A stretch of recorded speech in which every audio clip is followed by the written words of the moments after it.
Welcome to the Learning Pines YouTube. We hope this video helps.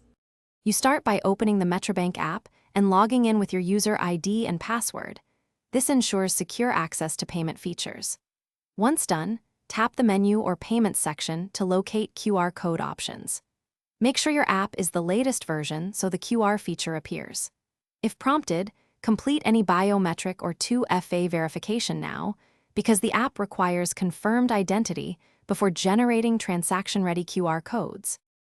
Next, you choose Generate QR or Receive Payment and enter the exact amount you want to request. Precise amounts prevent disputes.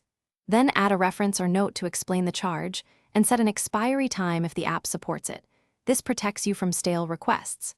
Review payer or merchant details and check for any limits or fees before you confirm.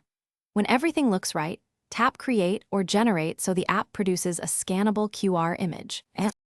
Finally, display the QR code on your screen or use the app's share function to send it securely.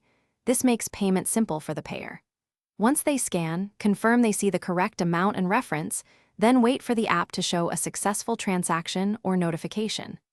If the QR scan fails, regenerate the code, restart the app, and check camera or network permissions. These steps resolve most issues quickly and keep the payment secure. Thanks for watching. Consider subscribing if we helped you.